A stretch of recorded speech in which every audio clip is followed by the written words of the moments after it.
ಸಖತ್ ಖಾರ ಬಣ್ಣ ಮತ್ತು ರುಚಿ ಆಚಿ ಚಿಲ್ಲಿ ಪೌಡರ್. ಇನ್ನು ರಾಜ್ಯ ಕಾಂಗ್ರೆಸ್ನಲ್ಲಿ ಕುರ್ಚಿ ಕದನ ಬೂದಿ ಮುಚ್ಚಿದ ಕೆಂಡದಂತಿದೆ. ಡಿಸಿಎಂ ಡಿಕೆಶಿ ಎರಡೆರಡು ಬಾರಿ ಕೆಎನ್ ರಾಜಣ್ಣ ಅವರನ್ನ ಭೇಟಿಯಾಗಿದ್ರು. ಇದರ ಬೆನ್ನಲ್ಲೇ ರಾಜಣ್ಣ ನಿನ್ನೆ ರಾತ್ರಿ ಸಿಎಂ ಭೇಟಿಯಾಗಿ ಮಾತುಕತೆ ನಡೆಸಿರೋದು ಕುತೂಹಲಕ್ಕೆ ಕಾರಣವಾಗಿದೆ. ಈ ಮಧ್ಯೆ ಡಿಕೆ ಬಣಕ್ಕೆ ಪ್ರತಿತಂತ್ರವಾಗಿ ಅಹಿಂದ ಸಮಾವೇಶಕ್ಕೆ ಸಿದ್ದರಾಮಯ್ಯ ಬಣ ಪ್ಲಾನ್ ಮಾಡಿದೆ.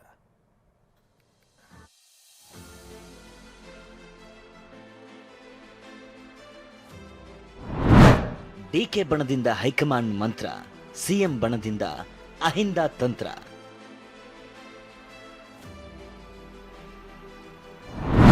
ಕುರ್ಚಿ ಕಾದಾಟದ ಮಧ್ಯೆ ಮೈಸೂರಿನಲ್ಲಿ ಅಹಿಂದ ಸಮಾವೇಶಕ್ಕೆ ಸಿದ್ಧತೆ.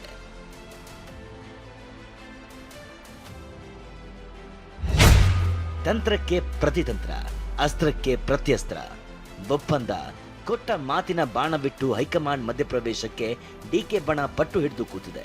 ಆದರೆ ರಾಹುಲ್ ಗಾಂಧಿ ತೀರ್ಮಾನ ಮಾಡಬೇಕು ಅಂತಿರೋ ಸಿಎಂ ಸಿದ್ದರಾಮಯ್ಯ ಮತ್ತೊಂದು ದಾಳವನ್ನ ತಮ್ಮ ಬತ್ತಳಿಕೆಯಲ್ಲಿ ಇಟ್ಟುಕೊಂಡಿದ್ದಾರೆ. ಅದೇ ಅಹಿಂದ. ಎಸ್, ಬೆಳಗಾವಿಯಲ್ಲಿ ಡಿನ್ನರ್ ಮೀಟಿಂಗ್ ನಡೆಸಿದ್ದ ಸಿಎಂಗೆ ಆಪ್ತ ಸಚಿವರು ಸಲಹೆ ನೀಡಿದ್ರು.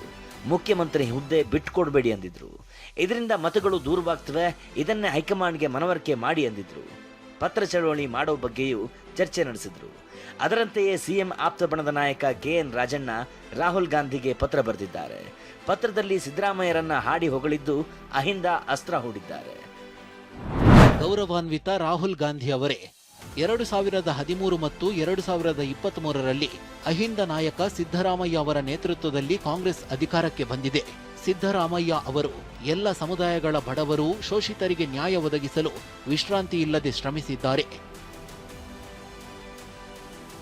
ಇನ್ನು ರಾಜಣ್ಣ ರಾಹುಲ್ ಗಾಂಧಿ ಅವರಿಗೆ ಪತ್ರ ಬರೆಯುತ್ತಿರೋದು ಇದೇ ಮೊದಲೇನಲ್ಲ. ಈಗಾಗಲೇ ರಾಹುಲ್ ಗಾಂಧಿಗೆ 4 ಪತ್ರ ರವಾನಿಸಿದ್ದಾರೆ.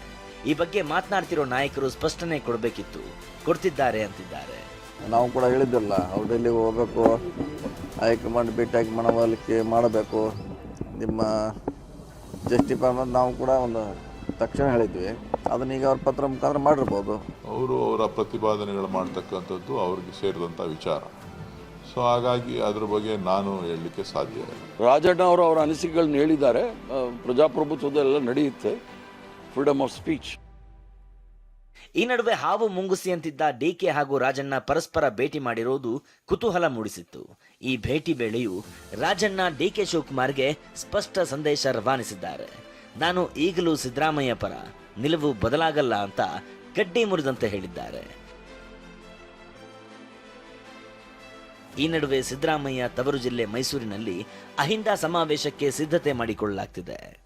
ಇಂದು ಬೆಳಗ್ಗೆ 11:30ಕ್ಕೆ ಅಹಿಂದ ಸಮಾವೇಶದ ಪೂರ್ವಭಾವಿ ಸಭೆ ನಡೆಯಲಿದೆ. ಸಿದ್ದರಾಮಯ್ಯ ಅನಿವಾರ್ಯ, ಕಾಂಗ್ರೆಸ್ ಹೈಕಮಾಂಡ್ ಗೊಂದಲಕ್ಕೆ ತೆರೆ ಎಳಿಬೇಕು ಅಂತ ಒತ್ತಾಯಿಸುವುದೇ ಸಭೆ ಉದ್ದೇಶವಾಗಿದೆ. ಸಿದ್ದರಾಮಯ್ಯವ್ರನ್ನೇನಾದ್ರೂ ಹೈಕಮಾಂಡ್ ಏನಾದರೂ ಕೆಳಗಿಳಿಸುವಂತ ಪ್ರಯತ್ನ ಮಾಡಿದ್ರೆ ಸಹ ಕರ್ನಾಟಕ ರಾಜ್ಯದಲ್ಲಿ ಓಟಿನ ಬ್ಯಾಂಕ್ ಅಲ್ಲೋಲ ಕಲ್ಲೋಲ ಛಿದ್ರ ಆಗ್ತದೆ.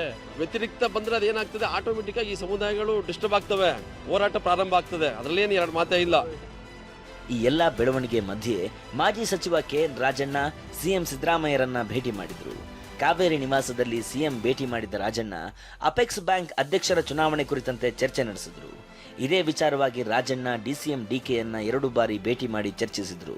ಈ ವೇಳೆ ಮಾತನಾಡಿದ ರಾಜಣ್ಣ, ಸಿಎಂ ಕುರ್ಚಿ ವಿಚಾರವಾಗಿ ಯಾರು ಮಾತು ಕೊಟ್ಟಿದ್ರೋ ಅವರನ್ನ ಡಿಕೆ ಕೇಳಲಿ, ಗೊಂದಲಕ್ಕೆ ತೆರೆ ಎಳೆಯಲಿ ಅಂದ್ರು.